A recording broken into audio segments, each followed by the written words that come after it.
Neemias, capítulo de número 7. Fazendo o registro e conservando a história. Neemias 7:5, ele diz o quê? Então meu Deus me deu a ideia de convocar todos os nobres, autoridade da cidade, e todos os cidadãos comuns para registrá-los. Eu havia encontrado o registro genealógico dos primeiros a regressar a Judá. E ali a gente vai ver no capítulo 7 todos aqueles nomes que a gente vai ver no capítulo de número 7. Mas existe uma frase que eu fui buscar essa frase. Um povo sem memória é um povo sem história. E um povo sem história está fadado a cometer no presente e no futuro os mesmos erros do passado. Veja o quão é importante o registro da história para nós. Agora imagina só, meus irmãos, se não tivesse escrito a Bíblia. Se não tivesse escrito a Bíblia. Agora imagina só, meus irmãos. A gente não ia saber os erros do que o povo cometeu lá no passado. A gente não ia saber o que o povo cometeu no passado. A gente não ia saber. Para a gente aprender com os erros deles e não cometermos novamente. Quem disse essa frase se chama uma pessoa chamada Emília Viotti da Costa. Ela disse essa grande frase, e é uma grande verdade. Um povo sem memória é um povo sem história. Um povo sem história está fadado a cometer no presente e no futuro os mesmos erros passados. Mas antes de entrar nessa questão da história, vamos falar do versículo de número 2, um pouco. Versículo de número 2, Kel. Entreguei a responsabilidade de governar Jerusalém a meu irmão Hanani e a Hananias, comandante da fortaleza. Agora vamos ver o detalhe. Pois era um homem que? Era um homem que? Fiel. E o que? Que temia a Deus mais do que a maioria dos homens. Eu gostaria que você fizesse um círculo, alguma coisa na sua Bíblia, e marcasse bem ali. Fiel e temia a Deus. Deixa marcado isso no capítulo 7. Por causa do que, meus irmãos? Neemias, depois de dar instrução de como teria que ter feito algumas coisas, agora ele passa a responsabilidade de governar para o seu irmão. Ele escolheu o seu irmão não porque era irmão. Ele escolheu o seu irmão não porque ele era irmão. É porque é meu irmão. Não é por causa disso. Não é porque ele era sangue do sangue. Ele escolheu o seu irmão para quê? Por que ele escolheu? Por 2 motivos. Ele era fiel e ele temia a Deus. No nosso projeto, o projeto que Deus colocou em suas mãos, meus irmãos, precisamos colocar pessoas para governar, para estar na frente com essas características, que sejam fiéis e que temem a Deus. Mas ele não tem conhecimento, ele não tem um conhecimento técnico, ele não tem aquilo ali, mas ele é fiel? Sim, ele é fiel. Ele teme a Deus? Sim, é um ótimo candidato. Ele já é um ótimo candidato por ser fiel e temer a Deus. E detalhe, meus irmãos, estamos falando de um ano do quê? Da unção. Mas esse ano no Brasil acontece o quê em outubro?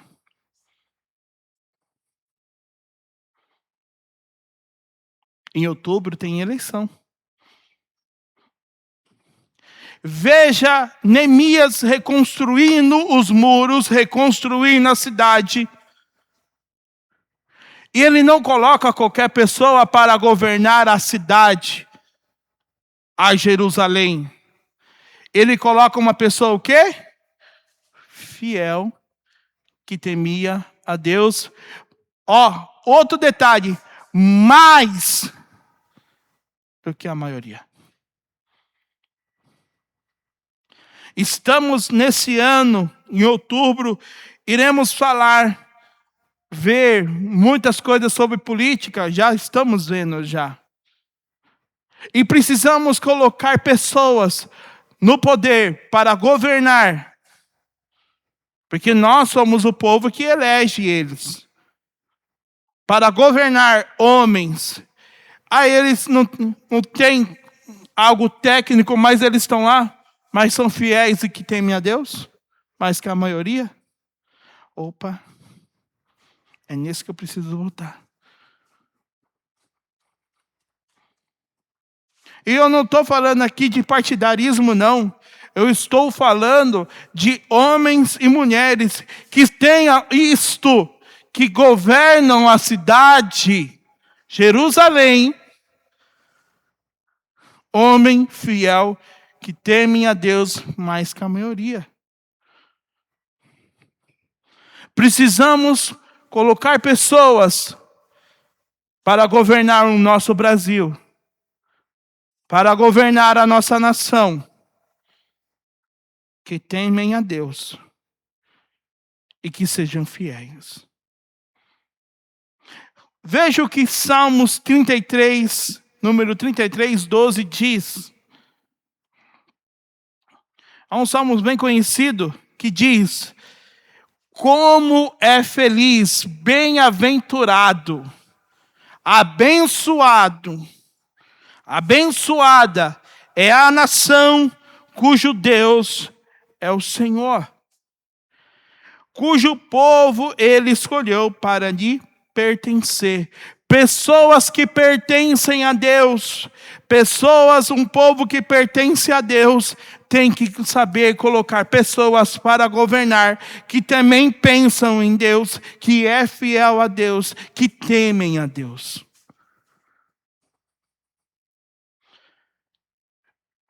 Mas, Dodô, política e religião não se discute, não. A gente tem que se impor, sim. Precisamos nos impor. Estão colocando tantas coisas para a gente engolir na nossa goela abaixo. Precisamos nos impor.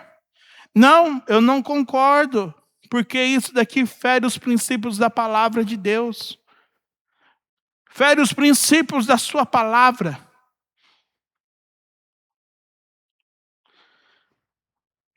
Coloque nos projetos de Deus pessoas que sejam fiéis e que temam.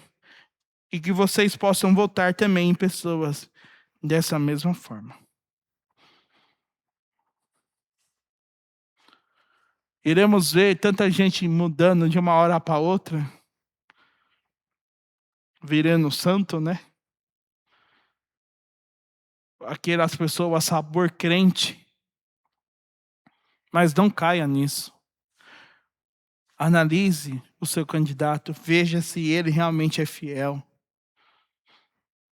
Em outubro, temos pessoas que iremos indicar, mas não é obrigatório. Mas pessoas que são fiéis e que temem a Deus. E dando continuidade, vamos aprender o quão é importante o registro como ferramenta da reconstrução. Primeiro ponto, a documentação permitia perceber a legitimidade da origem e também a qualidade de comportamento com a cidade.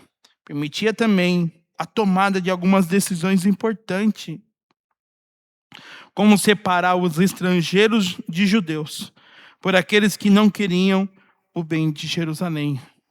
O registro, a genealogia, o registro histórico era tão importante porque conseguiriam ver, separar. Esse faz parte do povo. Esse não. Esse daqui é a mistura do povo. Então, a genealogia era importante para definir. Ah, você é da família tal. Ah, essa família era boa na marcenaria. Então, já tem um recurso para trabalhar com marcenaria. Ah, essa daqui era uma família boa para trabalhar como serralheiro. Vamos trabalhar na serralheria com esse povo. Um povo que não tem história fica mais vulnerável ao desaparecimento. Diante da ameaça e perseguições, o registro deram sustentabilidade e também continuidade da história de Israel. Eu não sabia, fiquei sabendo pouco tempo, não chega nem 2 anos. Vocês sabiam que a Santa Inês era a fazenda da Dona Inês?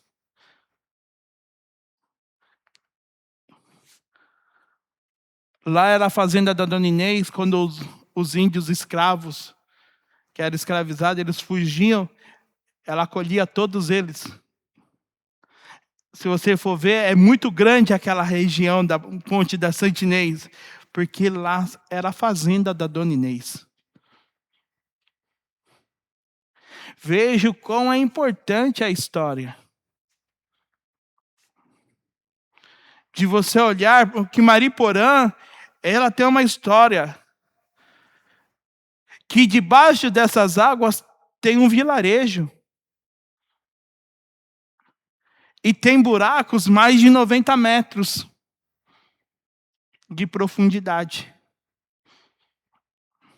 Veja como é importante a história, que a história permanece viva, a história da nossa cidade.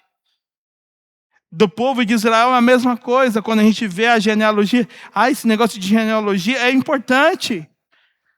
Para a gente entender, opa, isso daqui faz... Olha, interessante, esse nome tá nesse nome aqui, eu vou pesquisar se traz correlação.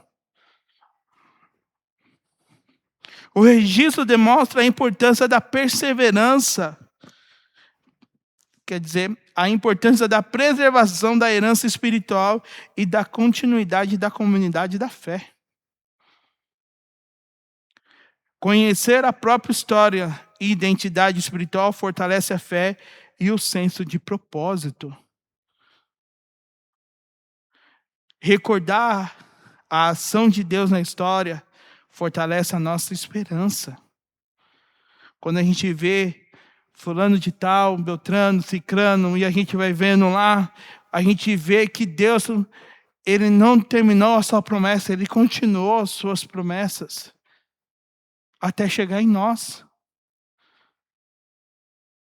Até chegar em nós. Porque querendo ou não, meus irmãos, se a gente for minuciar, às vezes a gente faz parte até de alguma das famílias lá, daquela genealogia todinha.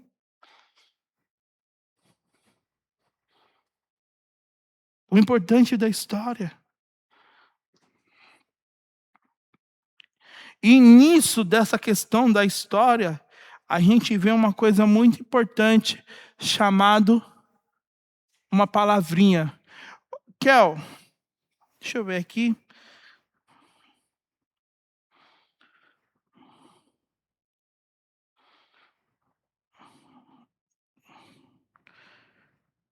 Espera aqui, meus irmãos. Neemias 7. Veja o versículo de número 8. Veja o versículo de número 8 de Neemias 7.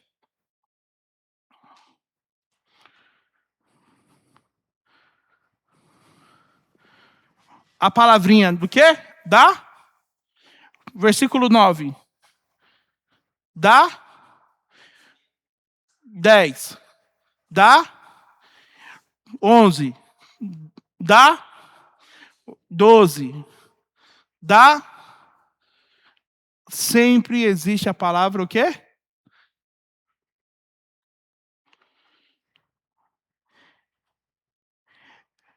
Aqui que eu paro um pouco para falar, gastar um tempo falando sobre isso, meus irmãos. Estamos vivendo um tempo sobre dois tipos de família. A família tradicional e a família homoafetiva. Vocês sabem o que seria a família homoafetiva? Vamos lá, vou explicar para vocês. A família tradicional é composta do quê? Um homem, uma mulher, que gera o quê? Um filho. A homoafetiva, ou é mulher com mulher, ou é homem com homem. Existem esses dois tipos de família hoje, enclausurados no nosso sistema. Dizendo que o nosso tipo de família é um tipo de família o quê? Ultrapassado. Mas veja que é o projeto de Deus. Deus estipulou uma família. Ele criou homem e mulher. Satanás, ele usa a mesma palavra, família, mas ele coloca o quê? Homoafetiva. Projeto de Satanás. Querendo implantar esse sistema dentro das nossas casas, dentro das nossas famílias, com as nossas crianças. Mostrando para as nossas crianças que isso é normal e não é normal. E não podemos aceitar como uma normalidade. Não podemos achar que esse padrão de Satanás é normal e não é normal. Precisamos ficar indignados.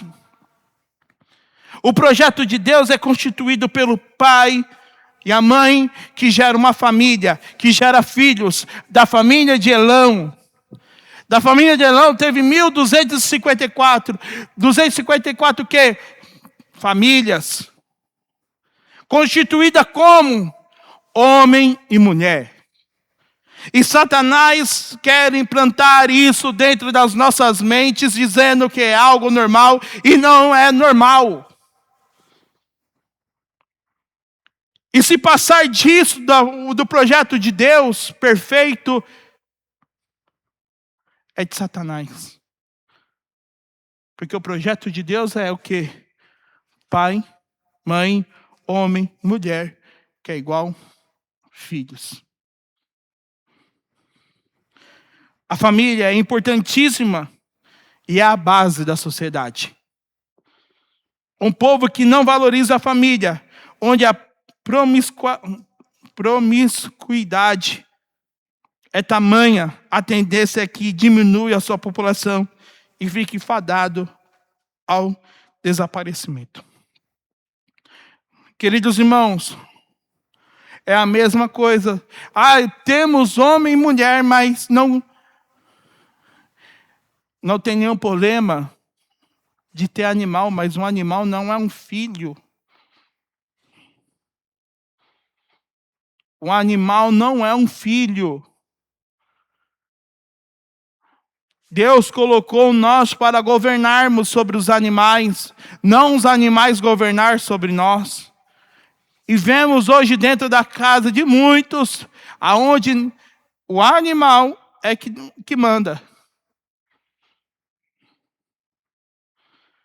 O meu gato fica miando, miau, miau, miau, miau. Eu falei assim, mas tem ração lá no seu pote, filho. Eu não vou fazer o seu fazer, não. Se você quiser, sua mãe, mas eu não.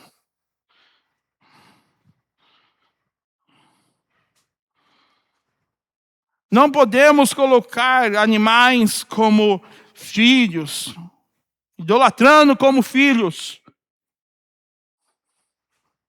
Precisamos tomar cuidado com isto. E precisamos entender, meus irmãos, que precisamos cuidar desse projeto de Deus que está sobre as nossas mãos. Olha para as suas mãos, eu fiz um tempo atrás, eu vou fazer de novo. Olha para as suas mãos. Homens, eu vou falar para vocês agora. Homens, olhem para as suas mãos. Vocês carregam a sua esposa e você carrega os seus filhos nas suas mãos.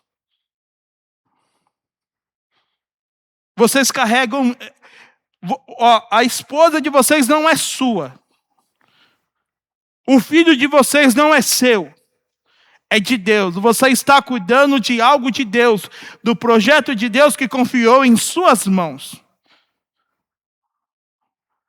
Porque no grande dia, quando Jesus vir buscar a sua noiva, ele vai chegar e vai falar assim para cada um de vocês: cadê minha noiva? Será que a sua noiva, a sua esposa e os seus filhos estarão bem vestidos, bem arrumados? Ou estarão mal arrumados? Mulheres, vocês carregam nas suas mãos a casa de vocês. A mulher sábia edifica o quê? A casa, o lar. E a tola destrói com as suas próprias mãos. Você é que governa a sua casa, que dá diretriz para a sua casa.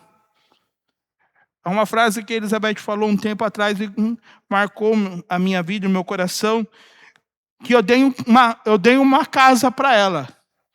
E ela, nessa casa, proporcionou um lar. Porque nós homens não sabemos colocar cortina e essas coisas, não. Com nós, um colchão está ótimo. Uma coberta, uma panela para fazer tudo está ótimo. Não, mas a mulher não. A mulher tem todos os detalhes. Não é não, irmã Ilza? Tem a cortina, tem a toalha de mesa. Para nós não precisa de nada, não. A gente come até com o prato na mão aqui, ó. Mas vocês edificam a casa de vocês. Vocês têm uma grande responsabilidade dentro desse projeto de Deus. Vocês edificam. E ambos constroem uma família, gerando filhos e educando-os. Vocês precisam educar os filhos. Enquanto está morando dentro do seu teto, está ouvindo, Raquel Vitória? Enquanto estiver morando no teto, tem que honrar pai e mãe. Não é porque teve 18 anos. Né? Então, agora, 18 anos, o Nicolas também tinha. A Bia também. Benjamin. Enquanto estiver morando no teto, é vocês que mandam. Eu tenho minha idade, eu já atingiu? Não está bom para você? A porta está aberta. Mas dentro da minha casa, é as minhas leis, as minhas regras. É assim, irmãos. Não, mas não pode, assim. Não tem esse negócio que não pode, não, irmãos. Eu fui tratado desse jeito, não morri. Estou aqui bem vivo. Como eu falei na última vez, né? Meu pai e minha mãe nunca bateram em mim. Só bateu uma vez só. As outras eram a tentativa de homicídio. Mas eu agradeço a cada surra. Porque elas me corrigiram e me fez um homem que eu sou hoje. E vocês, pais, precisam ter essa responsabilidade sobre a vida de vocês. Eu não tenho filho, mas eu tenho 3 sobrinhas que quando eu pergunto quem é o tio mais bravo, elas falam, tio Dodô. Porque a palavra de Deus fala assim, pode ficar igual pitbull enraivado, não tem problema. Mas é a palavra de Deus que falou, eu vou fazer. E nós precisamos corrigir os nossos filhos mediante a palavra. Não o achismo, é mediante a palavra de Deus. E aquele que não cuida da sua família não está apto para cuidar das coisas de Deus. É o que 1 Timóteo 3,5 diz. Pois se um homem não é capaz de liderar a própria família, como poderá cuidar da igreja de Deus? Precisamos cuidar da nossa família. Precisamos cuidar. É responsabilidade nossa, homens. Cuidar da nossa família. É responsabilidade nossa, homens. Amar as nossas esposas. É responsabilidade nossa, homens, de orientar as nossas famílias no caminho da palavra de Deus. Mulheres, a responsabilidade de vocês é edificarem a casa de vocês. Edifiquem. Orem pelo seu marido.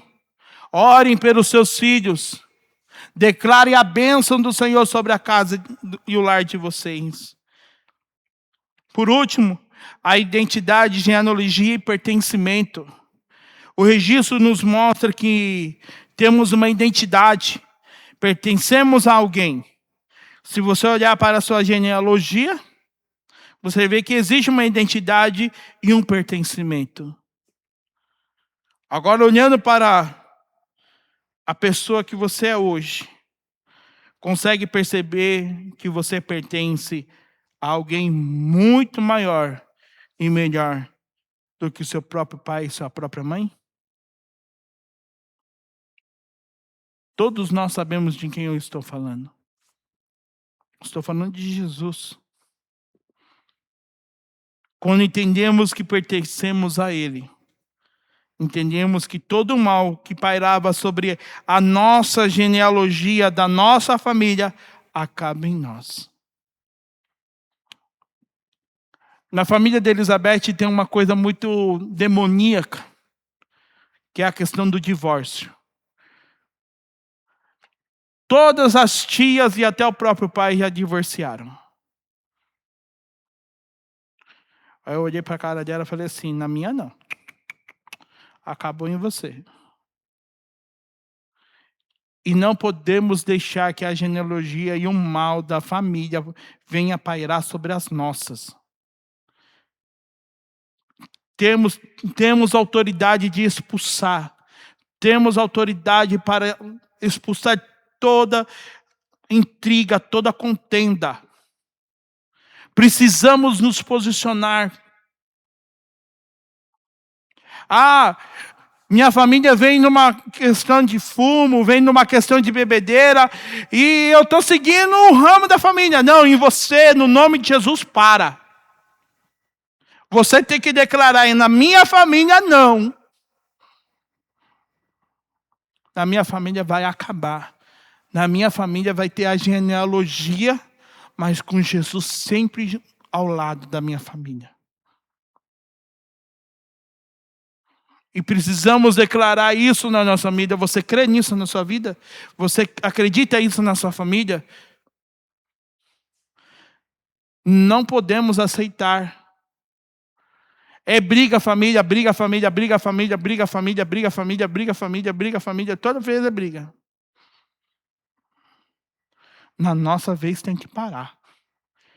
Se pertencemos a Cristo, se temos o pertencimento a Deus, e Deus é aquele que governa a minha vida, essa maldição acaba. No nome de Jesus.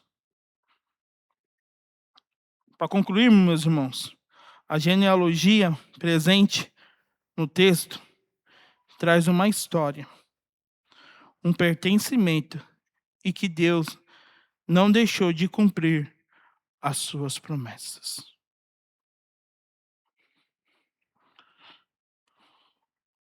Deus não deixou de cumprir as suas promessas na vida do seu povo.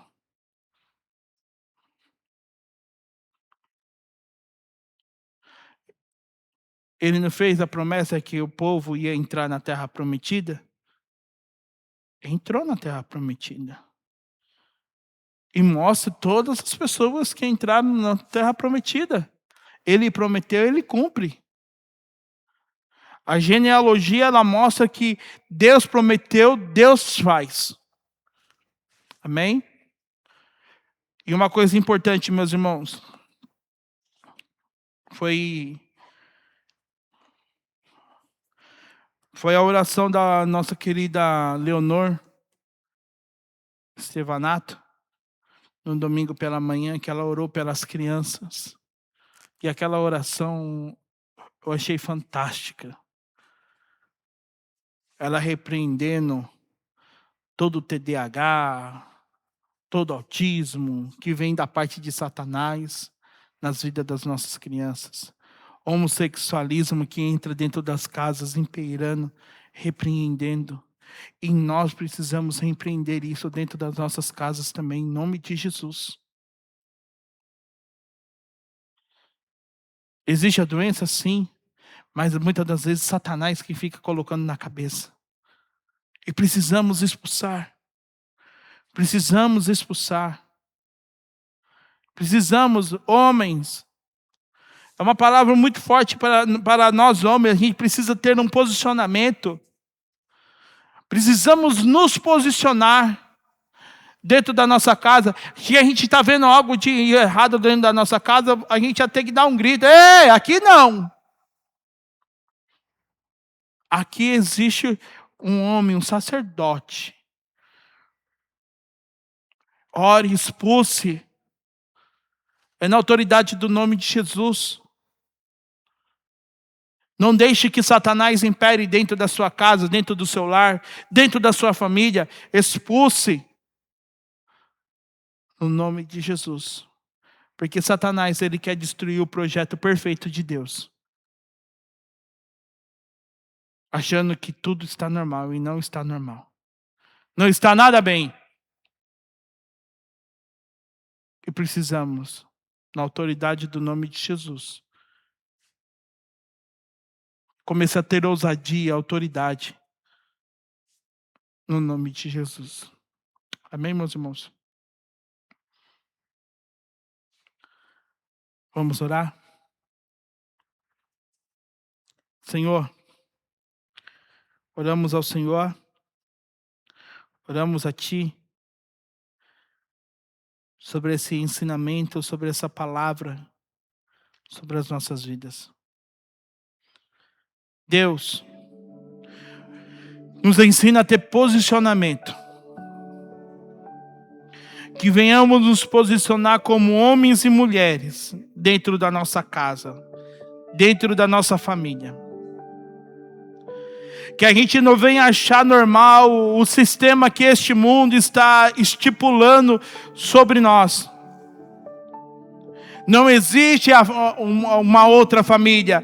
Existe a família que o Senhor constituiu, homem e mulher, e assim geram filhos. Crescei e multiplicai a terra.